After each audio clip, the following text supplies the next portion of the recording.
Evening, folks. Sorry, afternoon, folks. Welcome along to the Rangers Rabble Podcast, part of the TalkSport Network. I'm Bryan, the host today, and I'm joined by the Wednesday Week Podcast, and I've got Ash with me. Ash, how are you doing? Yeah, not bad, thank you, Bryan. Yeah, not bad for a Friday afternoon. Sun shining down in Yorkshire, so yeah, it's good. Good stuff, good stuff. Yes, apologies, folks. That was a technical hitch. I was logged in, speaking to Ash, and I was ready to go, and then it logged me out. So I was totally stuck, but Connor saved the day. And apologies for this morning. Martin had a family emergency he had to take care of, so apologies if the phone-in you were expecting didn't happen. Martin had to go away and sort that. But as I say, we're here with Ash. We're here to speak about one man, Gassama. So he obviously came from PSG's youth. What was the buzz when he arrived at Sheffield? Yeah, so he a couple of seasons ago, anywhere between 500,000 and €1 million was the fee for a youngster from PSG. Obviously, Sheffield Wednesday signing anyone from PSG, it's going to be exciting. It's not something we've done in the past. So, especially a youngster, 20-year-old Gassama. Obviously, I didn't heard a bean about him. It's not that I follow French football or any sort of youth from the French league. So, feverishly Googling this player that we signed. Obviously, Cisco Munoz, who was the manager before Danny Roll, who we try not to talk about. Probably a couple of good things he ever did, where he did bring in some good players like Gassama in that summer that he was with us.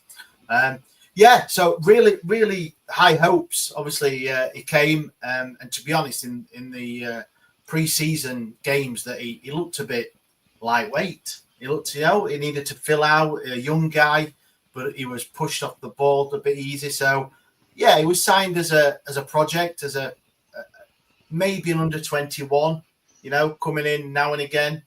Our Sheffield Wednesday under-21s are notoriously bad. It's not very often we promote from our youth team. So, it was exciting. And obviously he'd shared the pitch with Messi.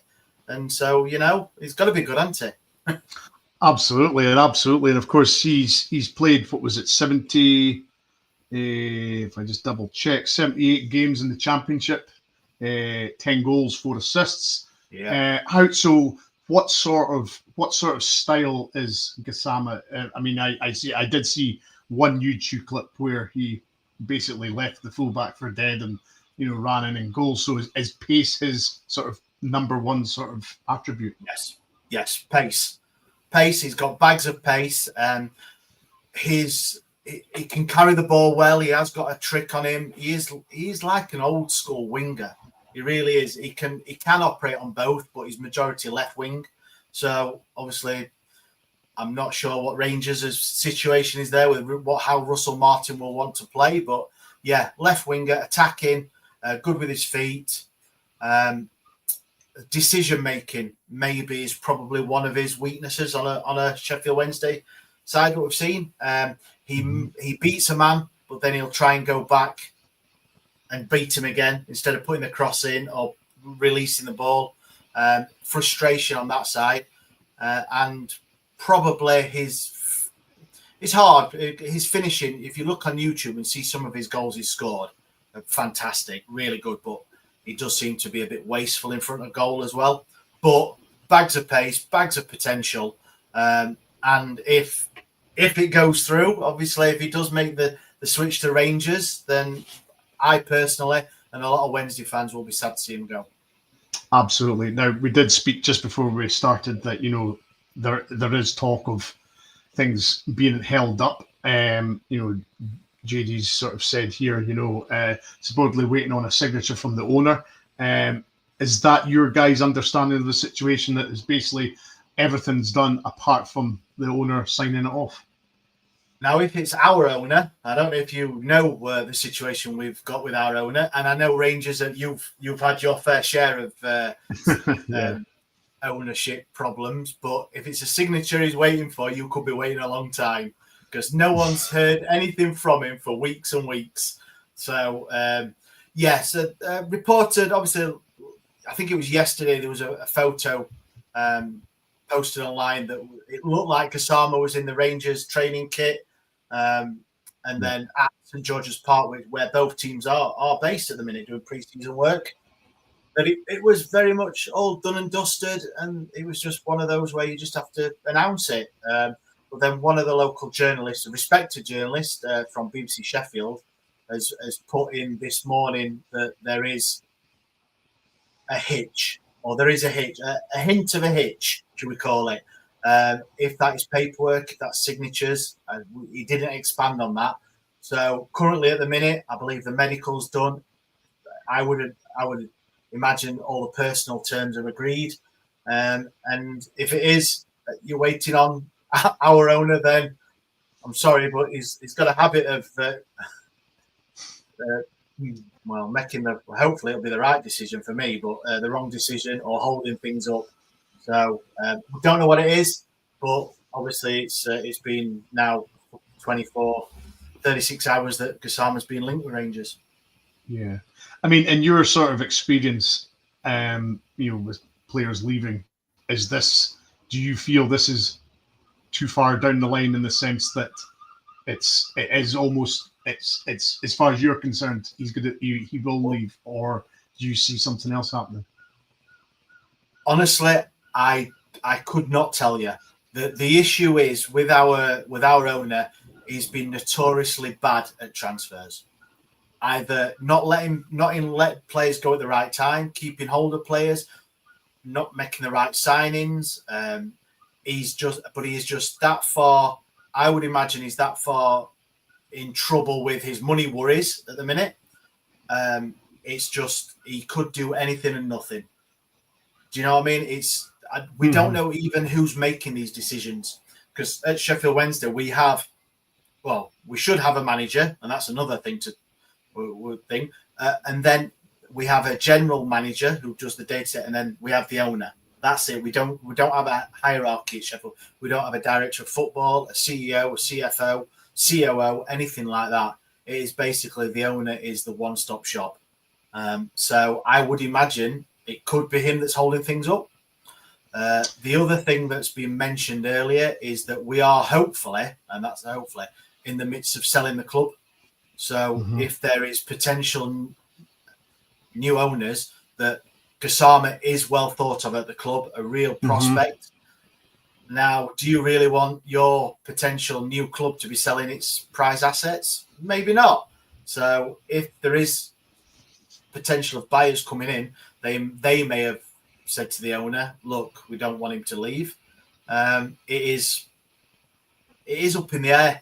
I know as fans, all fans want transfers to come, go, signed, guy holding the shirt up, well done, and all that sort of stuff. Social media now, there's that many people that can stick their oar in or think they know things. It's quite impossible. But at the minute, at 12:47 or whatever it is at the minute, it is up in the air. Like I said, I think last night fans were resigned to losing him because of the picture and the reports. But then this morning, there's been a bit of a light at the end of the tunnel. Yeah, I mean, as far as Gassama's concerned, you've obviously said he's got bags of potential. He's very raw. Do you see do you think his ceiling's quite high? Do you think even he can go higher than Rangers? Yes, yeah, I believe his potential is there. And don't get me wrong, not at Sheffield Wednesday. I am a realist. I know we have our issues, and we'd love to progress in the Championship and get to the Premier League. But Gassama, you can see how he plays and the way he plays, that he has got potential. Now, you need to find the right manager for that potential, of course, same as any player. Do I believe Russell Martin has that to get it out of him? I'm not the biggest Russell Martin fan, but I don't know on that one. But yeah, I could see him having Rangers. I know Rangers, Celtic, and the Scottish League is a good place for progressing your career and selling on to other clubs as well. If leaving Sheffield Wednesday, that is the next step in his career, then he will go on after Rangers to maybe somebody else. And you will get a good tidy sum for him, no doubt. But yeah, I think he has got real good potential. Yeah, I mean, obviously there's lots of people in the sort of Sheffield Wednesday sort of fan base, genuinely gutted that he's leaving. So you guys obviously feel, you like this guy, and obviously every club wants to keep their best player. And obviously, as you've just mentioned, the ownership issues that are happening just now, that could be an issue with, holding up the signing and, the things not progressing like everybody wants. Because as you say, if a player's leaving, you just want that deal done, don't you? So everybody is, I dare say, in a bit of limbo. But I suppose the next question I've got is, was this one a bit out of the blue for you? Was it something that you expected, or was it a case of, well, you kind of thought this would happen? I didn't. I hoped it wouldn't happen. I'm under the impression that there was interest from Blackburn a couple of weeks ago. He is into his last year. Well, this coming season's his last year of his contract. So good business sense. If he's not willing to sign a contract, or he's not been offered an extension, then yes, you would want to get rid. And obviously, you mentioned our trouble with money at the minute. If the owner needs the money, he's got to get rid of players. And if Gassama is one of the players that he's got interest in, then yeah, he's going to have to get rid to get the money to pay the wages. Now, if everything was hunky-dory at Sheffield Wednesday and we were mid-table and we were going into the summer, then I would hope that a new contract was on the table and Gassama was going nowhere. That's unfortunately, that's not Sheffield Wednesday at the moment. So we have a number of players that we probably like. Majority of fans, obviously, would like to keep, but Gassama, one of them, it looks like he could be sacrificed for paying wages, and that's as bad as we are at the minute. That's how a lot of fans are thinking, that we're currently in negotiations, I think, with Man City to sell a 15-year-old to Man City for $1.5 million. Now, if Gassama does go to Rangers for round about $2.5 million, there is a sell-on clause to PSG of anywhere between 20 and 50%. So you're looking at selling Gassama to Rangers for 1.25, which is less than a 14-year-old. And that's where we are at the minute. That is the dire situation with money. So I think that side of it for Wednesday fans is that you are going to get a bargain.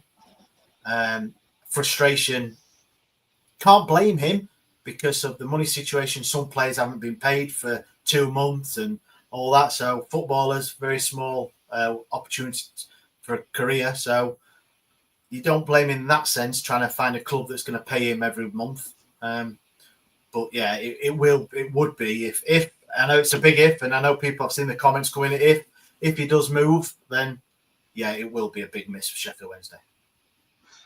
As far as his position goes, I believe he's a left winger, but is there scope for him to play across the front line? Yeah, he's done most of his work on his left, but he has played. I think it's a dozen or more on the right hand side as well. So we had a good Masaba and Gassama was the two guys that looked like they both might be leaving anyway, which is two young potential guys. But yeah, attacking midfield left. I would say he could sit behind one up top with his pace. I just with his decision making in that central position might not be, unless he does improve in the next what is he, 22? So he's still very, very young. So he will improve. So it's all about coaching and how he takes it on. And like I said before, the manager that has him. Absolutely, yes. So you were saying that the chairman's notorious for being late, and there's people saying that he's quite clever in how he does this. He waits till the very last minute before he decides, I'm going to pay out and pay the wages and stuff. So yeah, I must admit, a player under that circumstance is nobody likes a player that's unsure, because if he's unsure, then he won't play well, will he? No, it's right. You've got to feel for the. I know he's saying you've got to feel for these players. I know that some are on thousands and thousands of pounds a week, but in any job, you're not getting paid. You're unsure of your contract. You're unsure of the ultimate boss, not the manager. Well, we've got his manager situation as well. So you're going to be, and your agent, no doubt, is going to be looking round. It's summer, agent's busiest time, isn't it? That they're going to be wanting the best for their player. I wouldn't blame him for leaving Sheffield Wednesday. It would be, as a fan, to see a potential, a real good potential player leave, and for what could be quite a couple of quid shy of what he should really be leaving for. But yeah, Gassama, if he does turn up at Rangers, I think you've got yourselves massive potential left winger with bags of pace, who has got a shot on him.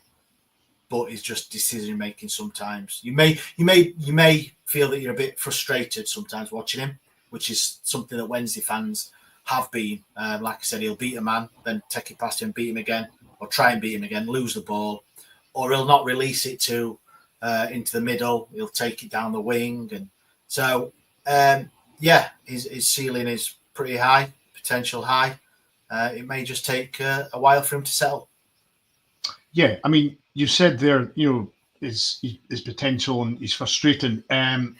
He's scored obviously 10 goals in his period there. Should that, is goal scoring his thing, or is he more about as you say, beating defenders and then laying it on a plate for the number 9?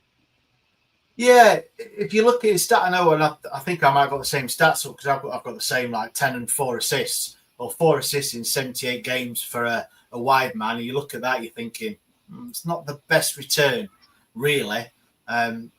So I think he does like to get his head down, use his pace. And like I say, I think the 4 assists, for me, does shout out that his decision-making is probably not the best. I think if you look back on YouTube and all the clips, his goals that he has scored are quite good finishes. I mean, he scored an equaliser against Coventry last season, where on the right hand side this time he picked the ball up and just smashed it, and it went in the near top corner. Great goal. And the one you mentioned about doing the right back, he flicked it over the right back, and he were off pace away from it and slotted it in the far corner. Great goal.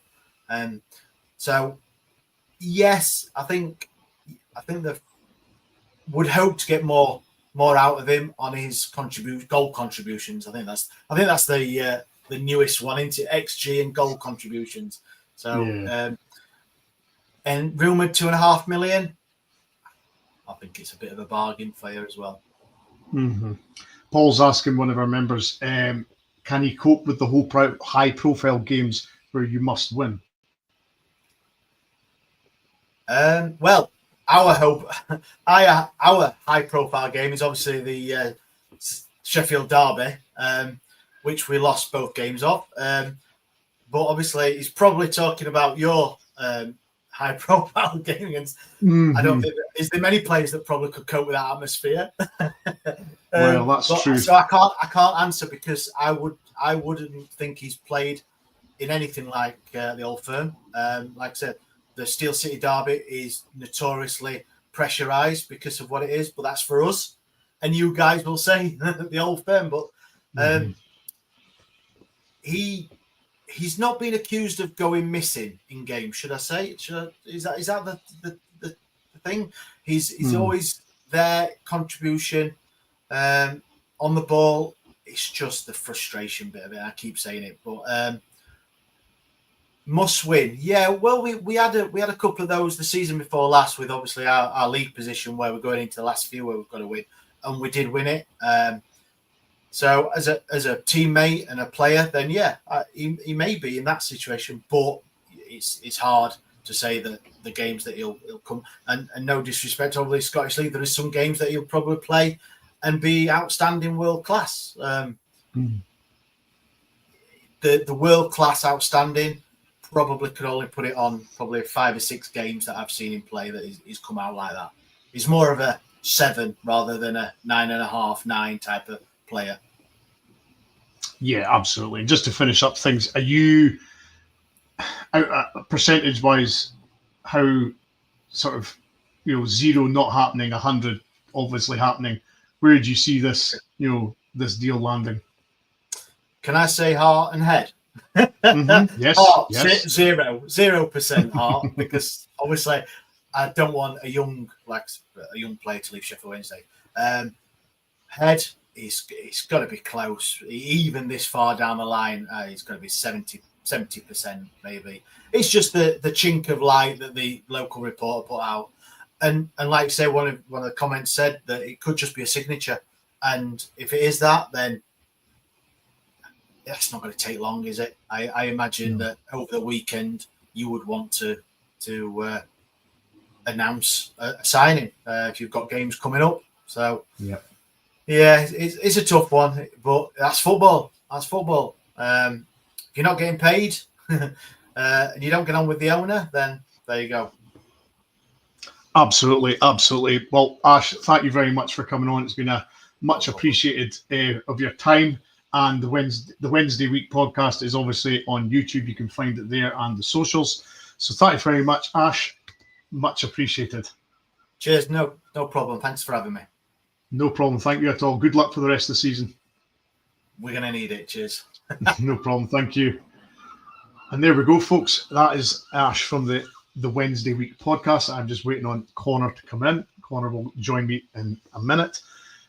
So there we go. So we're, it's almost, and here's Connor now. Connor, how are we?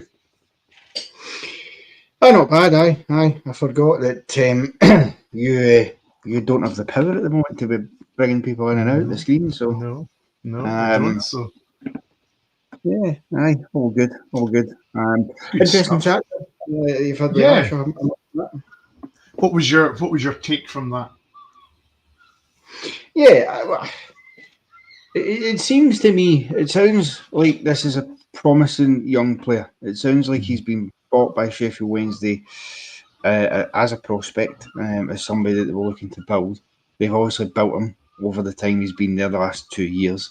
I think something like 78 appearances he's made for them, 10 goals. So he's done all right in that aspect. And you're just hoping that can that translate to playing for Rangers, because during that time Sheffield Wednesday have been obviously in League One and then the Championship, so the differences are stark because it's the expectation level. It's like you were asking Ash about there, can he handle that level of pressure that comes with playing at Rangers, and not just about the Old Firm game, but about the fact that you're expected to win every week at Rangers. So it's all that is interesting, and we'll see if the deal gets over the line, obviously, what happens with it, and hopefully it does. I think these last minute hiccups they're fairly normal to a degree. There's always something, but frankly, if the clubs have agreed a fee and they've agreed the deal, and Rangers have entered into positions of actually having the conversations with the player, then for Sheffield Wednesday to pull the plug at the 11th hour, I think the club would have every right to be a bit peeved off with that. I mean, absolutely, they would. Absolutely. And, as Ash was saying, he's fairly resigned to him, Gassama leaving now, because he believes, it's well down the line as far as, agreeing personal terms, fees agreed. And seemingly, as people have been saying in the chat and what we've been reading on socials as well, it is almost a case of they're waiting for one person to, sort of sign this off, aren't they? Yeah, pretty much. They're just waiting for that last signature, that last wee bit of authorisation to get it done and dusted. Which is fair enough. But it's he's already been seen sporting some Rangers training gear. Now I get that they're both at St George's Park at the moment doing training, so I can understand that might not necessarily itself mean anything. But you can't have pictures leaked to somebody in your gear and then that person doesn't sign for you. It just looks a wee bit mental, and I think it's useful for us, having a new left winger coming in, especially when you think obviously Czerny leaving the club, that could create gaps either side of the wing, because that's the other thing. Is he solely a left winger? Can he play right wing if he needed to? Could we play him at the top? I know Ash was mentioning stuff like that. So yeah, it'll be interesting to see how it bears out. But the club should be certainly firm in their stance and saying, look, if you've made an agreement with us, then pulling out is unacceptable. Without a legitimate reason that isn't just you're having second thoughts about whether you want to sell him or not. Yeah, absolutely. I mean, from what Ash was sort of describing about Gassama, what's the standouts that that gets you excited about the potential of him coming to Rangers? Well, I think it's the aspect of the blistering pace that we hear he's got. I think that could be very useful, particularly down the left hand side, because we know, for example, if James Tavernier is starting, he's not got bags of pace. And again, it switches because it's him. We've seen Redvan, who might go. So again, losing pace there because we've seen he's got a bit of pace. Jeff, they can have a bit. So having somebody with, as Ash says, blistering pace coming down that left hand side, I think would be very, very useful to us. And because it's something that I think at times you could label it as a criticism, particularly last season. There was too many times where we were a bit slow, a bit labelled in getting the ball out wide and trying to have a build-up play. It was, there was a number of times, obviously, when Tierney would sort of pick up the tempo a bit and pick up the pace and try and make something happen. It sounds like this is, this Gassama sounds like the type of player that would be similar in that vein, that he would want to try and make things happen, that he would be very much on the front foot. So that absolutely excites me about him. I always think you need a good bit of pace so that you can have somebody that can get up and down the wing and can support the left back, so that they're not having to constantly, because you don't want to get caught out all the time at left back, and we've had that quite a few times. So that's probably the most exciting part, because I think his stats in terms of goals for a winger, they're not great, let's be honest. 10 goals and 78 appearances is not tremendous. Not mind-blowing, is it? No. Not at that level either. You would have expected more. Even though he's a winger, not a striker, except that you'd still, over the course of that time, I'd have expected at least maybe 20 goals. But that being said, not every winger's necessarily a massively renowned goal scorer. I mean, Neil McCann scored his fair share of goals, but he wasn't exactly what you'd call renowned for being a goal scorer. He was very much a playmaker and an assist getter. So if that's what Gassama turns out to be, then happy days. Absolutely. And I suppose coming from PSG as well, that's obviously they're European champions now. Obviously he wasn't there when they were European champions, but he was in the building when, as Ash says, he was in the sort of same training pitch as Mbappe and Messi and all these guys.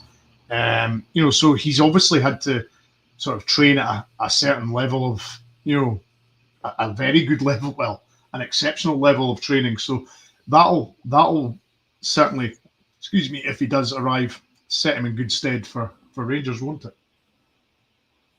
Yeah, of course it will, yeah. PSG is huge club, obviously, and having that exposure, and obviously at the time he was there, some of the players that he'd have came into contact with, throughout that younger spell. I mean, he'd have been there when Mbappe was cutting about, and Messi during his period of time, Neymar. So he'll have watched these guys.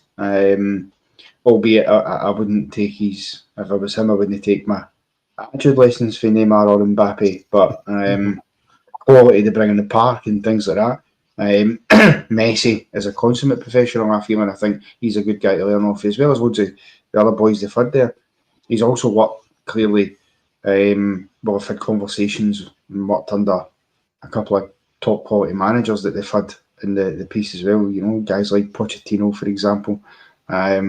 So it does stand him in good stead, that he should understand the pressures of a big club.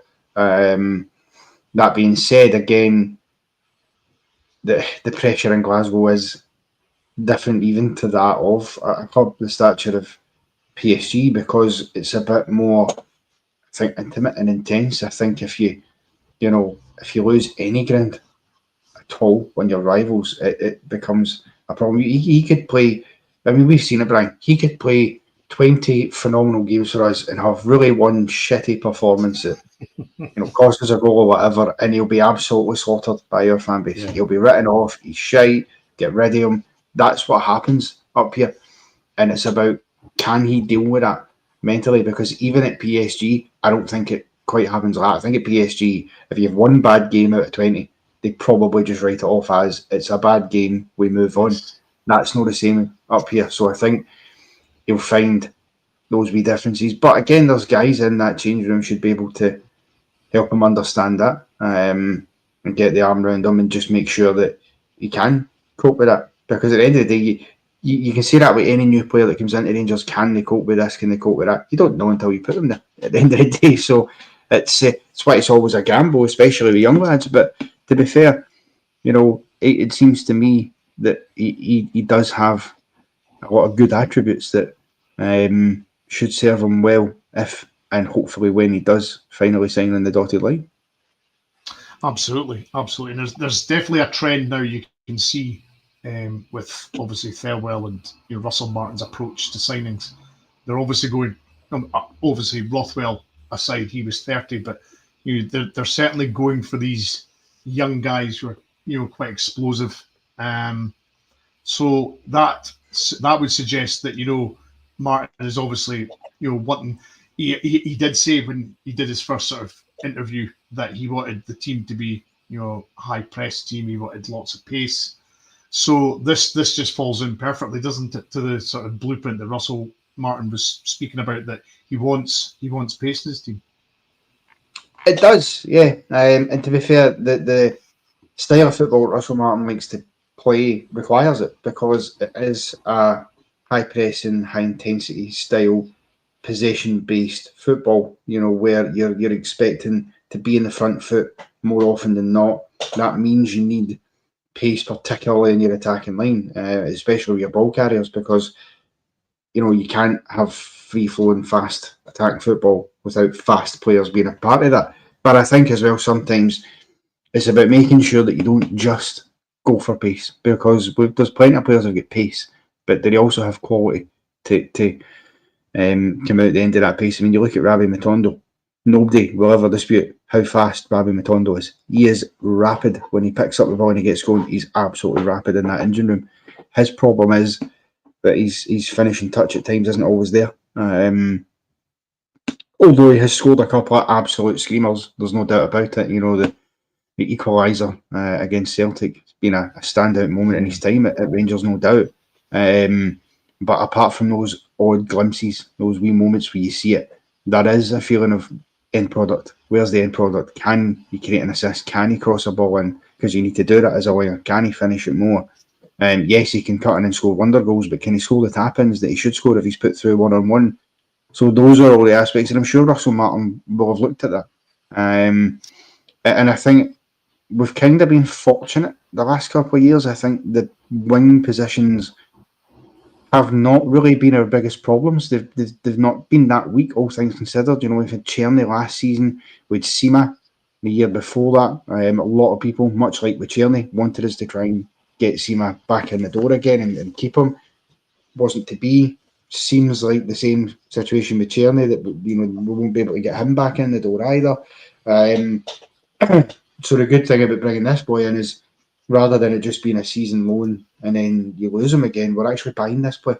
This guy's going to be a Rangers player. Yeah. We're going to be able to build with him, because I just feel sometimes with these players, you get them in that first season and they just start getting to that point where you're going, oh, right, okay, there's something coming here, and then they go. Sima was like that in his season. Midway through, towards the end of it, he was starting to shape up and look really, really good, even though at the start he actually looked like a bit of a donkey, to be honest. And Czerny, when he first came in the door, he had a meltdown on the pitch against Leon because he couldn't handle the Ibrox atmosphere, because they'd played at Hampden before then, but came out the other end of it, started to get it, and then towards the end was one of our best players. And again, he's out the door just as you're about to get the best out of him.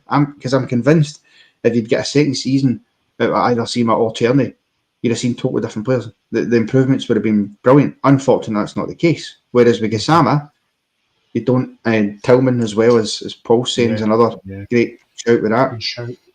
So having Gassama be our player, we can build on that. You don't need to sell him in a year's time. You don't need to sell him in 2 years' time. Make sure you put things in place to help. Hopefully, Russell Martin will do that. Absolutely. And of course, I haven't spoke to you obviously since the transfer window opened. How have you assessed Russell Martin's foray into the transfer market for Rangers so far? Yeah, so far I'm fairly satisfied with what I've seen. I like the signing of Giga for Wolves. I think it's a good signing. I think getting Big Manny Fernandez in as well at the back, I think helps. Having a couple of bigger lads, because I know Leon Balogun was a bigger lad, right? We get that. But he had his injury problems to bear last season. He was in and out. And that's partly due to age as well, even though he was clearly the best pure centre-back we had at the club. But I think the last proper big man who maybe could stay fit for more than 5 minutes we had. Do you know what? You might.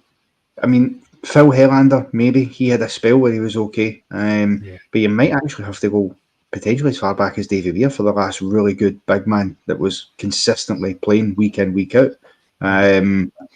So it's good to have that. Manny Fernandez is a young lad, so there's no reason why he won't be fit and cutting about. Max Aarons, again, I think is a good piece of business. It's good cover on that side, because if James Tavernier is to stay at the club, which it appears he will do, he can't play every game.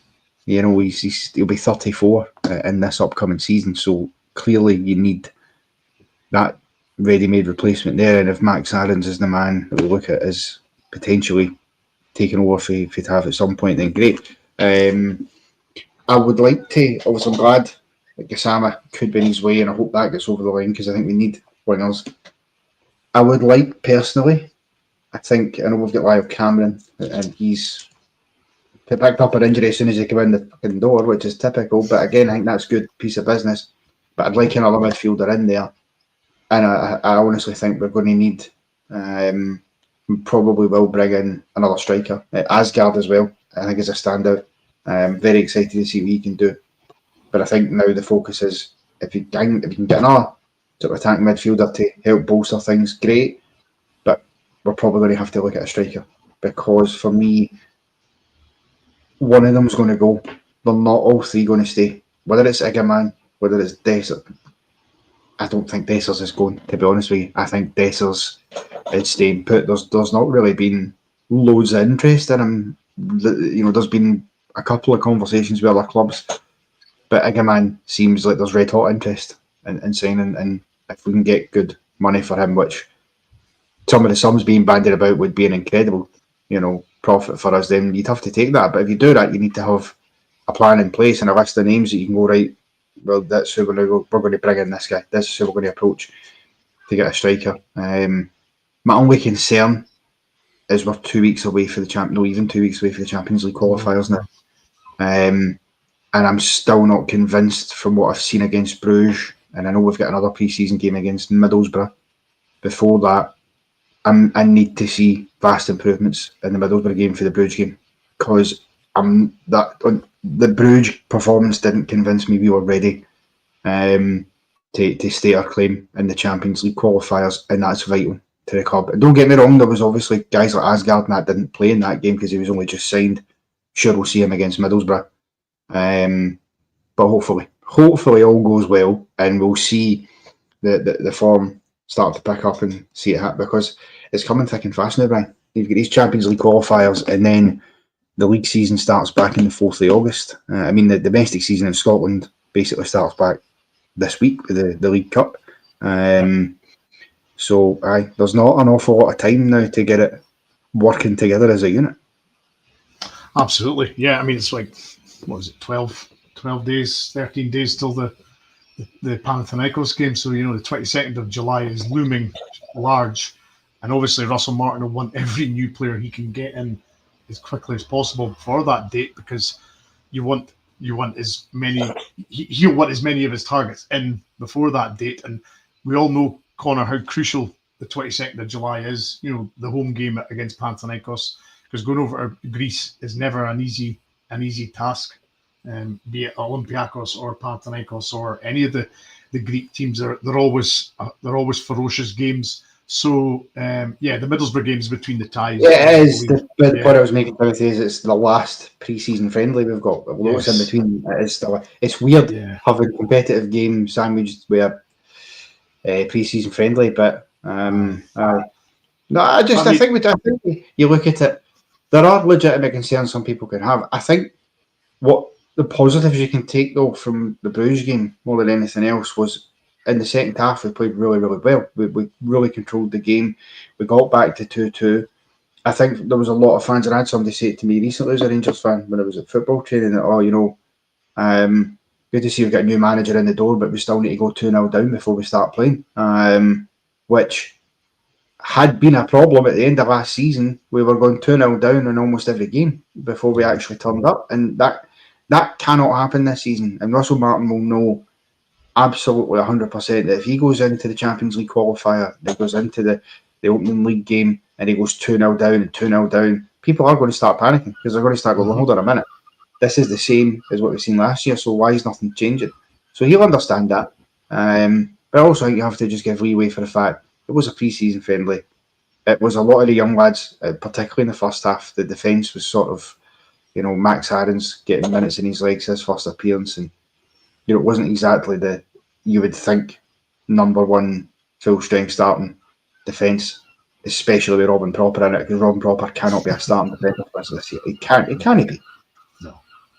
No, he really can't. It's I think, and I did share something in our group chat earlier that there was a Dutch news outlet was suggesting that there was a €1.5 million deal in place that they were hoping to get over the line. So I think, as you say, Robin Proper, the experiment never worked, and he wasn't suited to Scottish football. So, as you say, for all parties, I think it's best that he actually goes back to Holland, and the club that he played over 200 games for, captain, so he'll feel more at home there. And as you say, it frees up a little bit of wage space as well, and the outgoings are not going to stop, I don't think, Connor, because that's one thing that people are very mindful of as well, that there's a hell of a lot to get out the door still. It's all very well saying we're wanting signings in, but we've got to get some guys out the door, haven't we?